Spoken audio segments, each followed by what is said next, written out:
Hello दोस्तों, कैसे हैं आप लोग। उम्मीद करता हूँ बेहतर होंगे। माफ कीजिएगा क्योंकि इस बार किसी पर्सनल प्रॉब्लम के कारण कहानी लाने में लेट हो गए हैं थोड़ा।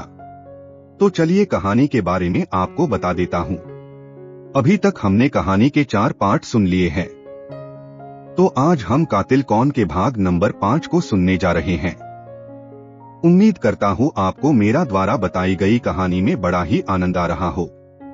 तो चलिए शुरू करते हैं आज की कहानी। पिछले अंक में आपने सुना, शहर के बिजनेसमैन समीर अरोड़ा के मर्डर के बाद उनकी धाय मां और बिजनेस पार्टनर गिरीश सक्सेना का भी मर्डर हो जाता है। पुलिस जांच में लगी है, पर कोई क्लू नहीं मिल पा रहा। अब आगे। सबके बयान हो जाने के बाद इंस्पेक्टर राठौड़ मोहसिन से बोला, मोहसिन कुछ सिरा पकड़ नहीं आ रहा। अच्छा ये बताओ, तुमने गिरीश सक्सेना का रूम तो सील कर दिया था ना? एक सिपाही भेजकर वो उस डील की फाइल्स यहाँ मंगवा लो, जिन पर साइन करने के लिए ये सब एक एक करके गिरीश के रूम में जा रहे थे और जिसकी वजह से ये सब बवाल हुआ है।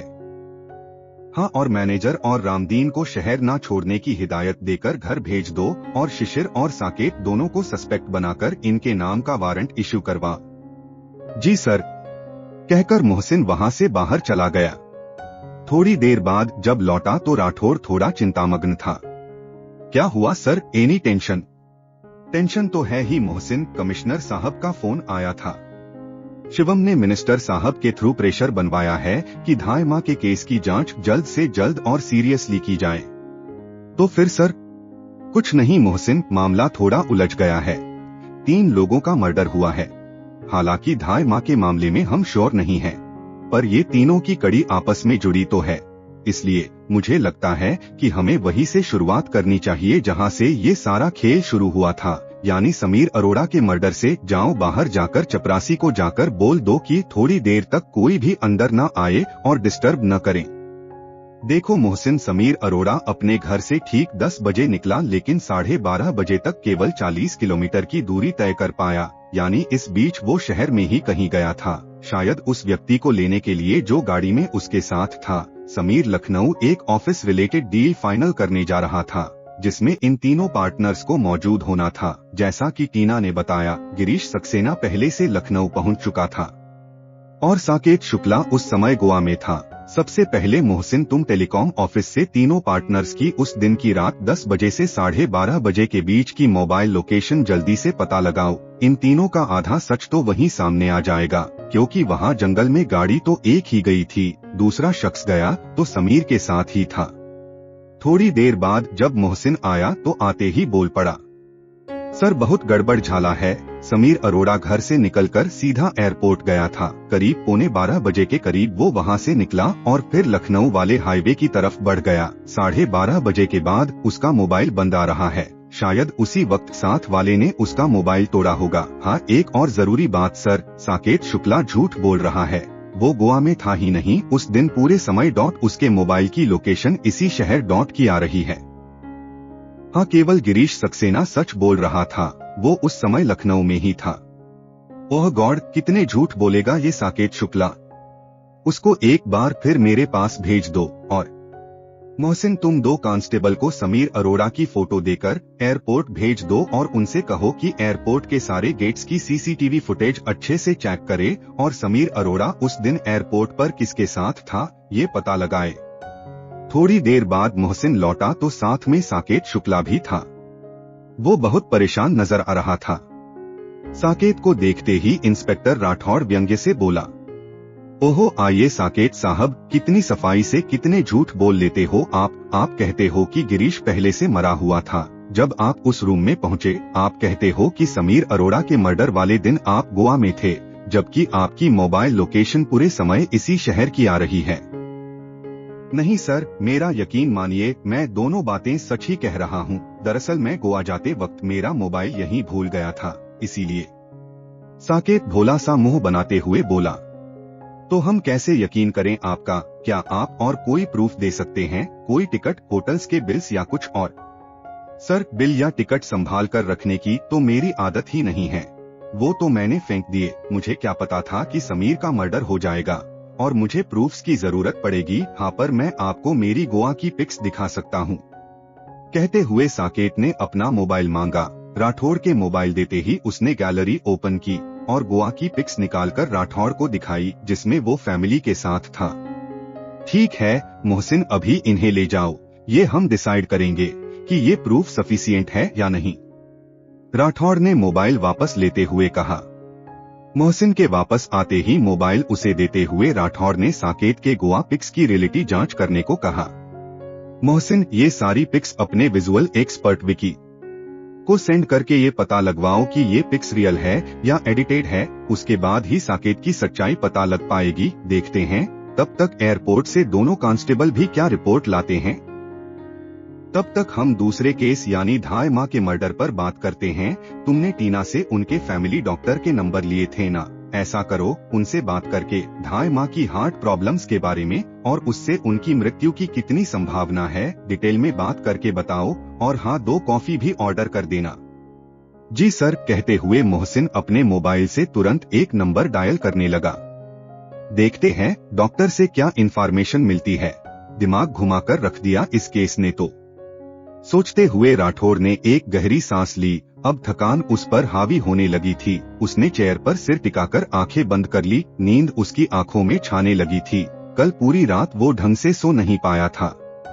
करीब 5 मिनट बाद मोहसिन की आवाज से वो चौंक पड़ा। सॉरी सर, आपको डिस्टर्ब किया। कोई बात नहीं मोहसिन, डॉक्टर से बात हुई तुम्हारी?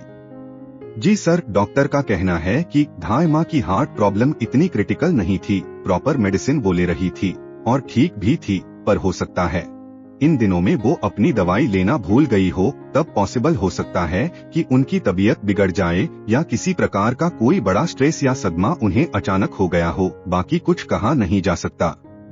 ओह माय गॉड, मैं तो भूल ही गया था। कहते हुए इंस्पेक्टर राठौड़ ने अपनी टेबल की ड्रावर से वो दवाई की शीशी निकाली जो टीना की आंख बचाकर वो धाय माँ के रूम से उठा लाया था। उसने शीशी से 2 कैप्सूल निकाले और उनको ध्यान से देखने लगा। अचानक से उसने पूरी शीशी टेबल पर उलट दी। मोहसिन बड़े ध्यान से उसको ये करते हुए देख रहा था। सर, ये क्या कर रहे हैं आप? मोहसिन, शिवम सच कह रहा है। धाय माँ की मौत स्वाभाविक नहीं थी, उनका मर्डर हुआ है। उनको घर में से ही किसी ने जानबूझकर मारा है। ये क्या कह रहे हैं आप सर? मर्डर कैसे? क्या इस दवाई में जहर मिला है? इतनी बूढ़ी औरत जिसने माँ की तरह समीर और शिशिर को पाला हो, उसे किसने मारा होगा? ये भी पता चल जाएगा। मोहसिन, पहले तुम ऐसा करो, 2 महिला पुलिस कर्मचारियों को समीर अरोड़ा के घर जाकर टीना अरोड़ा को यहाँ लेकर आने को कहो और इस शीशी को फिंगरप्रिंट्स एक्सपर्ट के पास भेज दो। Okay sir. मोहसिन कुछ असमंजस के भाव चेहरे पर लिए बाहर चला गया। मोहसिन जब लौटा तो इंस्पेक्टर राठौड़ गिरीश के रूम के बाहर की फुटेज देखने में व्यस्त था। मोहसिन के एंटर होते ही बिना सर उठाए मोहसिन को वो लखनऊ डी वाली फाइल्स लाने को कहा जो गिरीश के कमरे से लाई गई थी। मोहसिन ने फाइल्स टेबल रखी, तब उसने देखा कि राठौड़ सीसीटीवी फुटेज को बड़े ध्यान से बार बार रिवर्स और फॉरवर्ड करके देख रहा था। अचानक से उसने एक जगह पॉज कर एक सीन को जूम किया और बोल पड़ा, लगता है मोहसिन हम कातिल के काफी नजदीक पहुंच गए हैं, लाओ ये फाइल्स इधर दो। मोहसिन के फाइल्स आगे बढ़ाते ही इंस्पेक्टर राठौड़ बड़े ध्यान से फाइल्स को देखने लगा। उस पर गिरीश, शिशिर और साकेत तीनों के साइन थे, पर अंतिम पेज पर एक और साइन थे जो बुरी तरह से काटे गए थे। सर, जब 3 ही पार्टनर्स थे तो ये चौथे साइन किसके हैं? और ये काटे हुए क्यों हैं? ये ही तो पता लगाना है। मोहसिन, ऐसा करो, हैंडराइटिंग एक्सपर्ट को यहाँ बुलवा लो और इनके ऑफिस से कुछ पुरानी फाइल्स भी मंगवा। मोहसिन के बाहर जाते ही राठौड़ का फोन बजा। फोन विकी का था। हाँ विकी, बोलो, कुछ पता चला? वो गोवा की पिक्स रियल है या fake?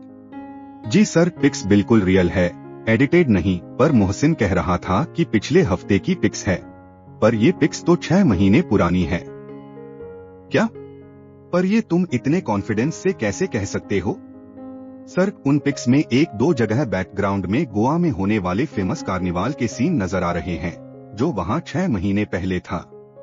Oh okay Vicky, thank you so much, you are so intelligent and always helpful for us. कहते हुए राठौड़ सोचने लगा कि इसका मतलब साकेत शुक्ला वाकई झूठ बोल रहा है, पर क्यों? अभी राठौड़ आगे कुछ सोच पाता या कर पाता।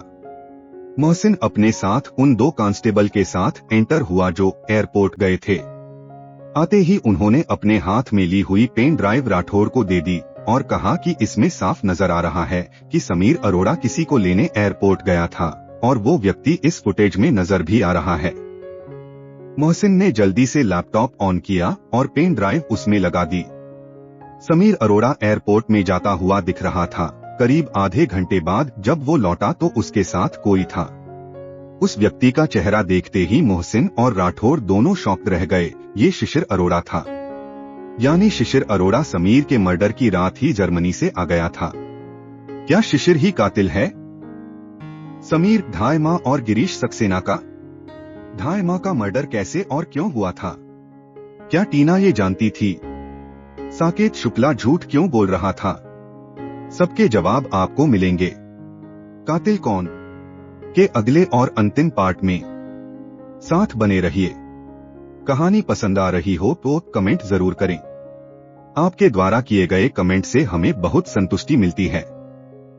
बहुत जल्दी ही आपके सामने पेश होंगे कातिल कौन का अंतिम भाग व पार्ट नंबर 6। तब तक के लिए नमस्कार, आदाब, सत श्री अकाल। हमारी कहानी सुनने के लिए आपका हमारे तहे दिल से धन्यवाद।